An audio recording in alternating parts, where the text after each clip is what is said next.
안녕하세요. 반복된 역사입니다. 오늘은 한국의 앙트레플래너, 현대의 창업자 정주영 회장에 대해 알아보겠습니다. 수많은 한국의 혁신기업가들이 있지만 흑수저 출신의 수학교 졸업 혁신기업가는 드물죠. 정주영, 그는 한국인들에게 어떤 환경이든 능력만 있으면 최고의 경영자가 될 수 있다는 것을 보여준 한국의 앙트레플래너입니다. 그는 1915년 강원도 통천군 아산리에서 태어납니다. 가난한 농부의 아들이었던 그는 가난에서 벗어나기 위해 인천으로 와 막노동을 하죠. 그 돈으로 서울에 정착을 시도합니다. 그의 서울에서의 첫 직업은 쌀가게 점원이었죠. 비록 점원이었지만 그의 성실함과 뛰어난 재무 파악 능력을 신뢰한 사장은 그에게 쌀가게를 물려줍니다.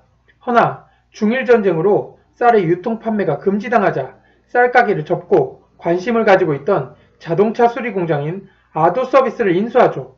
인수 후 화재가 나 모든 것이 타버리고 다시 공장을 재가동해 회사를 다시 일으키지만 일제의 전시물자 징발로 모든 걸 빼앗기게 됩니다.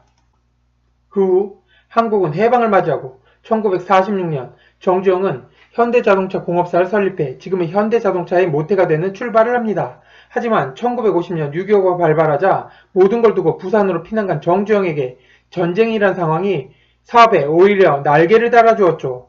당시 부산에는 미군들이 머물 숙소를 짓게 되는데 이를 정주영이 맡은 것이죠. 이 공사를 완벽하게 해내서 현대는 신용을 얻었죠. 그 후 미군의 공사 수주를 대거로 하게 되며 자본을 축적하죠. 전후에는 파괴된 시설 공사를 맡으며 성장합니다. 첫 공사는 1953년 고령교 복구 공사였죠. 그러나 이 공사 중 기초만 남아있는 다리에 물살이 거세 공사는 난관에 부닥치죠. 기술력과 장비의 부족, 급등한 통화사정까지 거기다 임금이 체불된 근로자들의 문제까지 공사 중단을 하자는 말이 여기저기서 나왔지만 정주영은 신용을 잃으면 다 잃는다는 생각을 가지고 있었죠. 결국 자신과 형제들이 집까지 팔아 돈을 마련해 신용을 지키고 공사를 완성합니다. 이러한 신용은 1957년 한강 인도교 복구공사를 현대가 가져가는 계기가 됩니다. 1961년 박정희 정부가 경제개발 계획을 본격 추진하며 엄청난 광급공사를 수주하고 늘어나는 공사의 재료를 스스로 생산하기 위해 1964년 시멘트 회사를 준공해 자체적으로 원료를 조달하죠. 1970년 박정희 정부의 경부고속도로 건설이 추진되자 2년 만에 이 공사를 완성하며 다시 한번 신용을 얻게 되죠. 가장 적은 돈 430억 원으로 가장 빨리 만들어진 도로라는 타이틀을 얻죠. 또한 많은 근로자들이 희생되며 피와 땀으로 지어낸 우리의 자랑이 됩니다. 그 후 현대는 오일쇼크로 나라의 경제가 휘청이자 석유 부국으로 건설을 확대해 75년부터 4년간 51억 달러를 벌어들이는 기념을 토합니다. 거센 사막의 모래바람을 맞으며 건설을 할 수 있는 회사는 대한민국의 국민을 근로자로 가진 한국의 건설기업 현대뿐이었습니다. 이를 교두보로 한국의 수많은 건설업체들이 중동에 진출하게 됩니다. 또한 정주영은 건설과 함께 지금의 한국을 있게 한 핵심 산업인 자동차를 출시하기 위해 노력합니다. 당시 현대가 자동차 산업에 진출하겠다 선포하자 모든 사람들이 우려를 하기 시작합니다. 선진국 자동차의 개량이 아닌 100% 국산 자동차를 생산하려 했기 때문입니다. 이를 우려한 건 한국인들뿐만이 아니었습니다. 주한미국 대사는 정주영과의 면담을 요청해 정주영이 실패하면 한국 경제에 치명타를 날릴 수 있고 현대도 망할 수 있다고 우려를 나타냈죠. 정주영의 대답은 간단명료했습니다. 난 죽어도 자동차를 만들 것이다. 쫄딱 망해도 후회가 없다는 말을 남기죠. 이런 과감한 도전정신, 모든 걸 걸고 이루어내는 앙트레플래너들이 한국에 있었기에 지금의 우리가 번영을 누리는 것이죠. 당시 국내 자동차 시장은 연간 1000대가 되지 않았기에 처음부터 수출을 염두에 둔 사업이었죠. 1970년 독자 브랜드 포니를 출시하며 그 서막을 알리죠. 기술도 없고 자본도 부족하며 시장도 없는 나라에서 이걸 만들어낸 것이죠. 에콰도르의 첫 수출을 시작으로 아프리카, 중동 등의 시장을 개척하다 1985년 자동차 왕국 미국에 수출을 하며 한국이 당당한 자동차 생산국임을 만천하에 알렸습니다. 또한 박정희 대통령이 정주영 회장을 청와대로 불러 조선사업에 진출할 것을 설득하죠.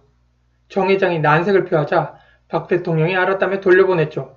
그런데 다음날 현대의 자금줄을 정부에서 업체하기 시작했습니다. 즉시 다시 청와대로 달려간 정 회장은 해보겠다 말하죠.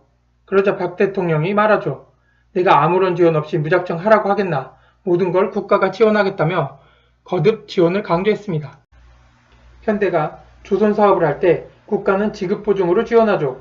아무리 지급보증을 해도 한국의 국가적 위상이 약했으니 정주영 회장의 사업 기질이 아니었다면 우린 아직도 모든 선박을 수입에 의존하고 있을 겁니다. 하여튼 정 회장은 투자를 받기 위해 조선소를 백사장 사진과 유조선 도면을 들고 금융기업 바클레이즈의 차관을 빌리러 갑니다. 그냥 빌려줄 리가 만무하니 바클레이즈에 영향을 미칠 수 있는 애플도어의 롱바텀 회장에게 추천서를 받으러 갑니다. 정주영의 제안에 시큰둥한 반응을 보이는 롱바텀에게 정 회장은 500원짜리 지폐에 거북선을 보여주며 한국은 영국보다 300년 전에 철갑선을 만들었다고 설득했죠.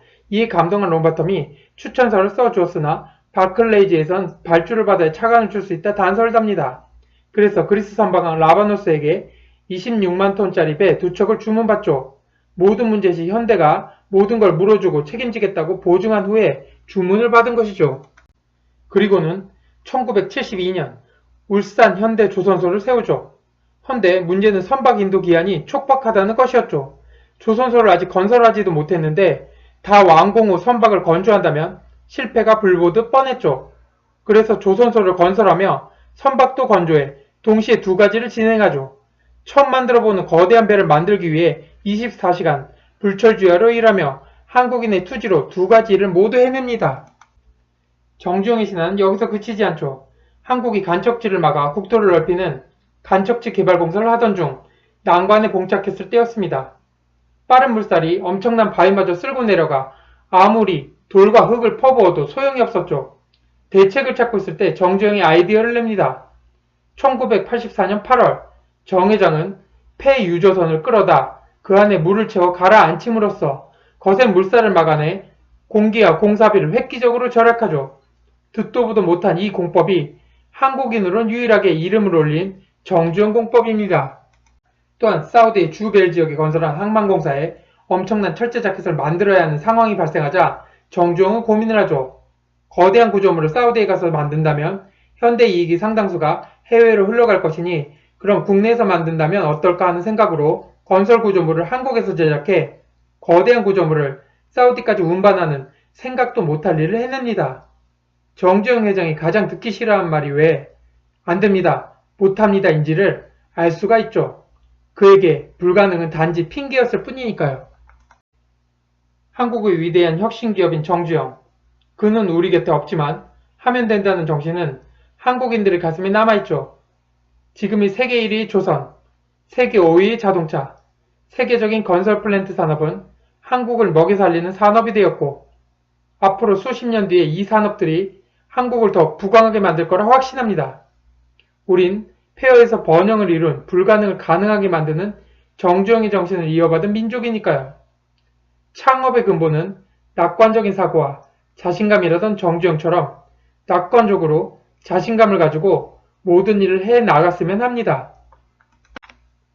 감사합니다. 반복된 역사였습니다. 알람 설정, 구독과 좋아요는 영상 제작에 큰 힘이 됩니다.